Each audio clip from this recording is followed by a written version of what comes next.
es que esta revolución va del susurro hasta el grito, es que esta revolución va del susurro hasta el grito, porque en cada reunión hay un poder infinito. Vamos a conversar hoy sobre el socialismo y sobre dos puntos fundamentales del socialismo. Sobre el socialismo como democracia directa y el socialismo como democracia de los productores, en un intento por despejar la idea de que la economía está separada de la política. Este intento, el recorrido que vamos a hacer, es ir en la dirección de explorar la posibilidad que economía y política son dos elementos que se conjugan en una unidad. Vamos a hacer una interpretación del socialismo como democracia directa, entendiendo la democracia directa como poder popular. Esto supone, en la situación histórica actual, que existe un ejercicio delegado y que ese ejercicio delegado debe obedecer a la fuente original del poder, que es el pueblo. Esta es una primera orientación de la conversación. La segunda es el socialismo como democracia de los productores. Una democracia de los productores supone nuevas relaciones de propiedad, de producción, de distribución y de consumo, entendiendo la democracia de los productores como democracia de los productores y productoras, y superando la idea de solo la producción de bienes, sino en un territorio estaríamos hablando de una democracia de los productores como integralidad, o sea, de un sujeto colectivo que no solamente produce bienes, sino que puede, si es un artista, produce cuadros, si es un pintor, o produce música, o alguien que está, una mujer que está en la cocina, o un hombre que también esté en la cocina, para garantizarle la vida al resto de personas, solidariamente, es también un productor. Vamos a desarrollar entonces la idea del socialismo como democracia directa y poder popular. El socialismo como democracia del poder comunal y obediencia del poder constituido. ¿Qué significa eso? Significa que el poder originario es una facultad del pueblo, y que como facultad del pueblo, el pueblo delega en las instituciones ese poder. Es decir, el poder de las instituciones es un poder delegado. En las instituciones, o decir que en la institución radica el poder, o que el poder radica en las personas, significa una perversión, significa una interpretación errónea, porque, repito, el poder originario es una facultad, y como facultad no puede ser cedida, como facultad puede ser delegada.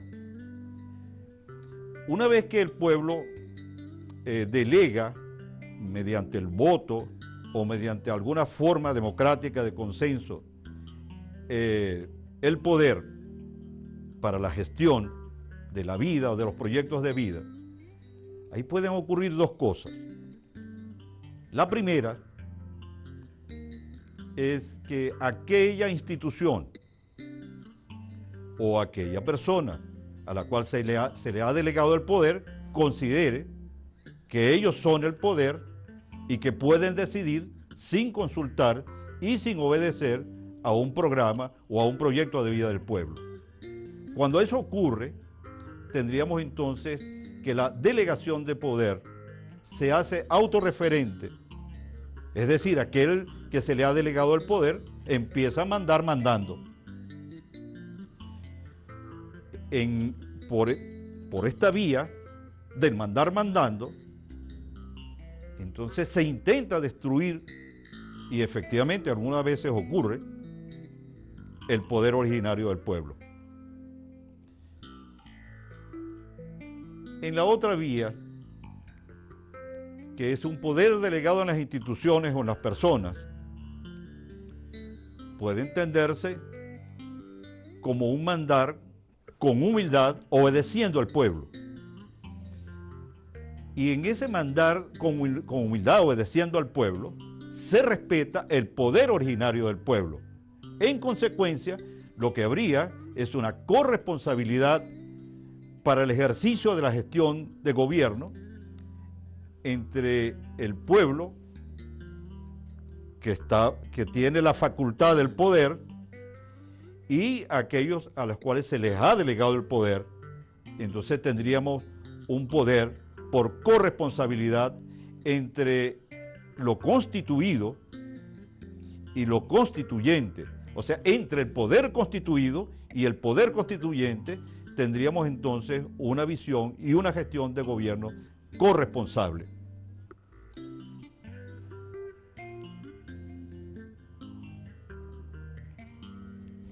Si vamos a explorar la democracia de los productores, vamos a caracterizar brevemente cuál es la lógica del capitalismo y qué es lo que intentamos superar.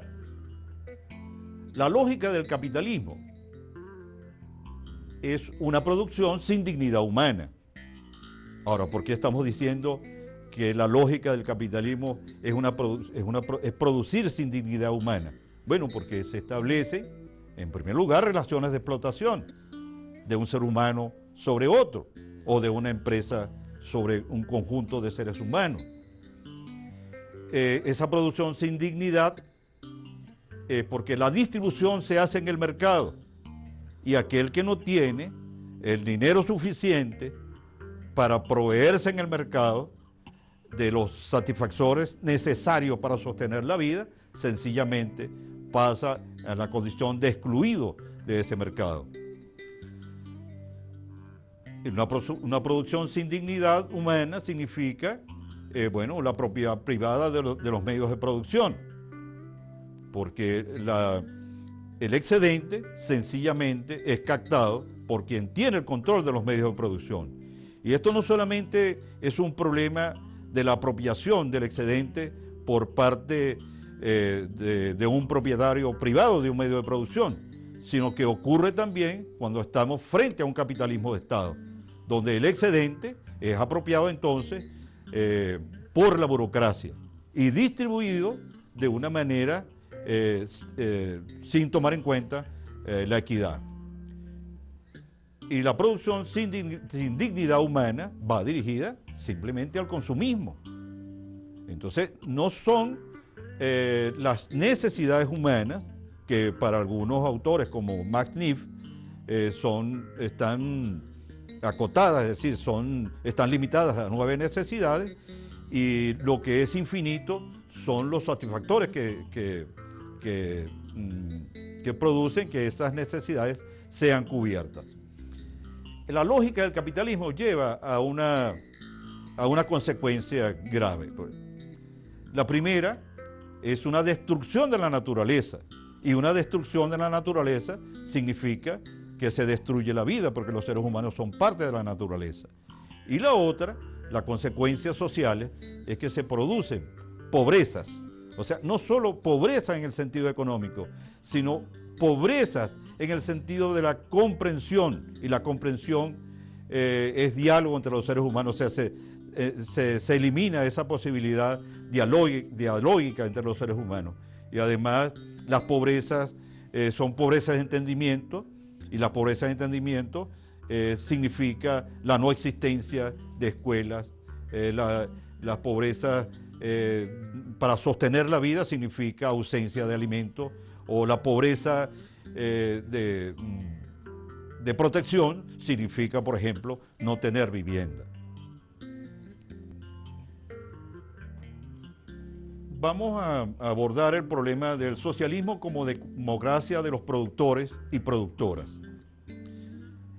La primera cuestión es superar el enfoque sectorial y decir, por ejemplo, el enfoque sectorial sostiene, bueno, que hay un sector forestal para la producción de madera o de viviendas con madera o muebles, o si estamos en el resto de las empresas básicas del Estado, decir, bueno, un sector produce hierro, otro sector produce aluminio o minería. Una democracia de los productores. La primera cuestión que lo caracteriza es que es territorial. Es la consideración que sobre un territorio hay una integración de sectores y hay una integración de productores y el territorio es uno solo. La potencialidad del territorio es para sostener la vida humana dignamente. Entonces, la producción con dignidad humana en el socialismo significa, en primer lugar, relaciones de solidaridad, cooperación y complementariedad. Relaciones de solidaridad por un reconocimiento a la existencia del otro ser humano.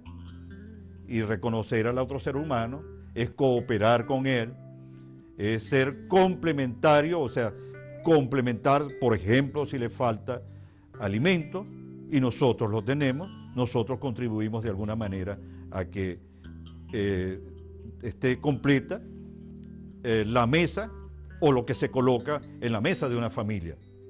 Y las relaciones de solidaridad significa que no hay explotación de un ser humano por otro. La producción con dignidad humana lleva también a una distribución mediante redes alternas al mercado, porque en el mercado la realización de la mercancía se hace en el momento que se intercambia el bien por dinero. En una distribución mediante redes alternas al mercado entra, y sobre todo si se trata a nivel local, entran relaciones de intercambio en trueque, relaciones de distribución donde va dirigido a mantener la vida. Por ejemplo, en la zona de Lara, de Villanueva, existen bodegas integrales. Hay una experiencia socialista con bodegas integrales. En la bodega integral los campesinos llevan sus productos, los intercambian y además intercambian conocimientos. La producción con dignidad humana lleva también a una propiedad comunal, o sea, como postulado la propiedad social colectiva de todos aquellos que habitan el territorio, y en esta transición se nos presenta como propiedad cooperativa, dirigida a que tenga carácter territorial y sea una propiedad comunal. La producción con dignidad humana lleva también a que el consumo es para la producción, reproducción y desarrollo de la vida humana en comunidad. El objeto, entonces, o la meta, no es producir para el mercado y para una distribución en el mercado. La meta no es producir para la explotación, sino que el punto fundamental, ético, se produce para garantizar la vida humana en comunidad con dignidad.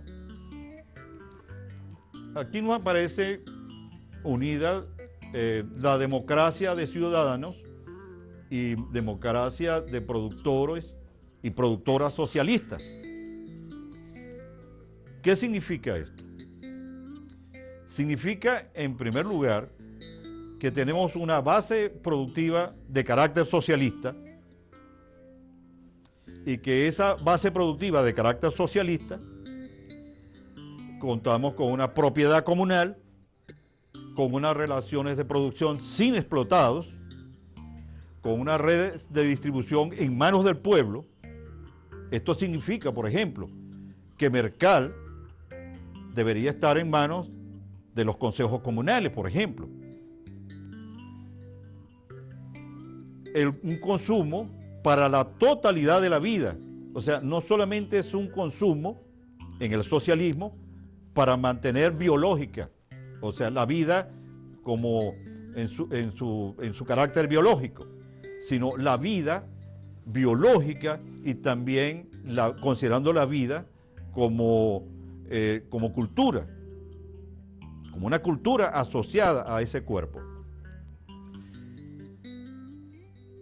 Esa base productiva socialista nos lleva entonces a un poder directo de la comunidad, a un poder delegado en las instituciones, donde ministros, diputados, jueces, gobernadores, alcaldes y concejales proceden de la misma manera como ha sostenido el presidente de la República, el presidente Chávez, que sostiene que él está dispuesto, y en eso comulga con el subcomandante Marcos y con Evo Morales, de mandar obedeciendo.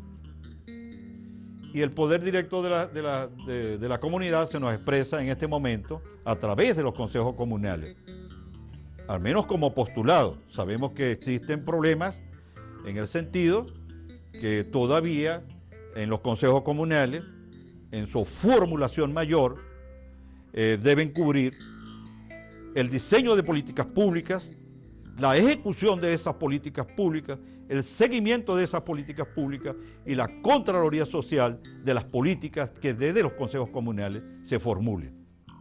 Vamos a la siguiente lámina y final. El socialismo, entonces, lo podríamos comprender como una democracia directa y una democracia de los productores y productoras, con tres principios. Un principio vida, que garantice la producción, reproducción y desarrollo de la vida humana en comunidad. Un segundo principio, el principio democracia, que es mandar obedeciendo al pueblo, porque el pueblo también puede mandar directamente. Pero en este caso, con la existencia del Estado y de las instituciones, se manda obedeciendo al pueblo. Y el tercer principio, el final, es que lo que se proponga tiene que hacerse responsablemente, y esto significa el principio de propuestas factibles, de acuerdo a las condiciones ecológicas, productivas, sociales e históricas existentes en Venezuela. Con esto finalizamos y le damos las gracias a todos los que vean este programa. Cuando el pueblo se reúne, despierta un gigante hermoso que hace retumbar la tierra y tiemblan los poderosos. La, la, la, la, la, la, la, la, la, la, la, la, la, la,